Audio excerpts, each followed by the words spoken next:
प्यारे बच्चों, आपका हमारे YouTube channel smart education by C Bhatt में स्वागत है।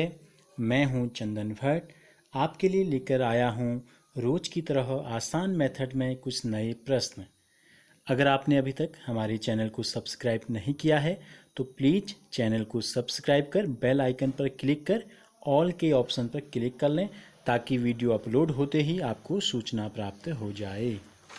तो प्रश्नावली 6.3 का जो तीसरा प्रश्न है, हमसे पूछा है या हमको बताना है, बार बार घटाने की विधि से 100 और 169 का वर्गमूल ज्ञात कीजिए। तो देखो, बार बार घटाने की विधि में क्या करते हैं हमने आपको बताया है इससे पहले कि n क्रमागत विषम संख्याओं का जो योगफल होता है, n क्रमागत विषम संख्याओं को जब हम जोड़ते हैं तो इसका उत्तर आता है n की घात 2।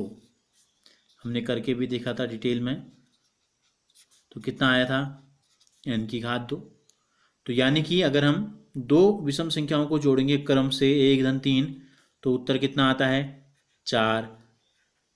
यानी कि हम क्या लिखते हैं, इसको 2 की घात 2 लिख सकते हैं। दो संख्याओं को जोड़ा था तो 2 की घात 2 था। अगर हम 3 क्रमागत संख्याएं लेते तो योगफल देखो 5 3 8 1 9, यानी कि 3 की घात 2। 2 ली थी तो 2 की घात 2, 3 ली थी तो 3 की घात 2। तो इस सूत्र का प्रयोग करके हम क्या करते हैं, बार बार घटाने की विधि के द्वारा हम वर्गमूल निकालेंगे। तो सबसे पहले हम क्या करेंगे, पहली विषम संख्याएं यानी कि 100 को कितनी विषम संख्याओं के योगफल के रूप में लिखा जा सकता है, 100 का वर्गमूल वही होगा। तो 100 से हम क्या करते हैं, क्रम से घटा लेते हैं।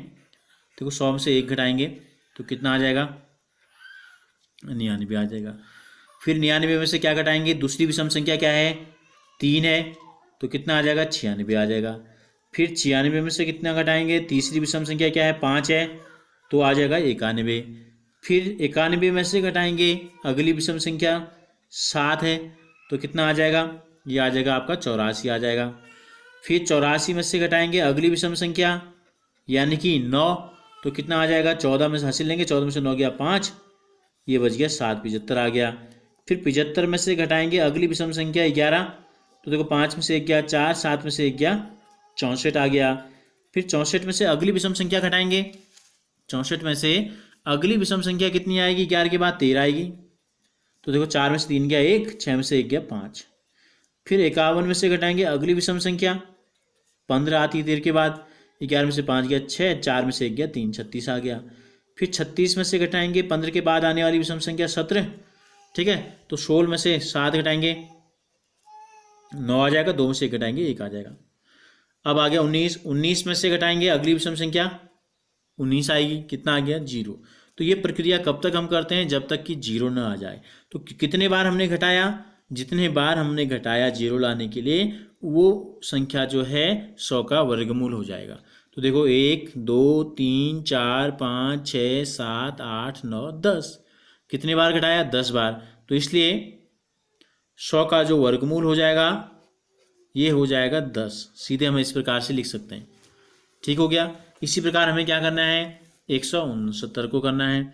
तो देखो इसमें क्या होगा, 169 में से क्या घटाएंगे, पहले 1 घटा देंगे, कितना आ जाएगा 168। फिर 168 में से घटा देंगे 1 के बाद आने वाली संख्या कितनी होती है, 3 होती है, तो आ गया 165 आ गया। फिर 165 में से घटा देंगे 5, तो आ जाएगा 160। फिर 160 में से घटा देंगे 7, तो आ जाएगा 153 आ जाएगा। फिर 153 में से घटा देंगे 7 के बाद आने वाली विषम संख्या 9, तो देखो 13 में से 9 गया 4, 14 का हो गया 14, 144 हो गया। फिर 144 में से 9 के बाद आने वाली विषम संख्या क्या है 11 है, तो ये आ जाएगी 133 आ जाएगा। फिर 133 में से 11 के बाद आने वाली संख्या कितनी होती है, 13 होती है, 3 में से 3 गया 0, 13 में से 1 गया 12, 120 हो गया। फिर 120 में से 13 के बाद आने वाली विषम संख्या क्या होती है, 15 होती है, तो 15 घटा देंगे तो कितना आ जाएगा 105 आ जाएगा। फिर 105 में से 15 के बाद आने वाली विषम संख्या घटाएंगे तो 17 घटाएंगे तो कितना आएगा 15, 5 का 5 कट गया 12 बच गया, तो 100 में से 12 घटा देंगे तो आ जाएगा आपका 88 आ जाएगा पूरा घटा के। फिर हम 88 में से क्या करेंगे, अगली विषम संख्या क्या आएगी 17 के बाद, 19 घटा देते हैं, तो 18 में से 9 गया 9, यहाँ बच गया 7, 7 में से 1 गया 6। फिर 19 के बाद क्या आता है 21 आएगा, 21 घटा देते हैं, 9 में से 1 गया 8, 6 में से 2 गया 4, 39 आ गया।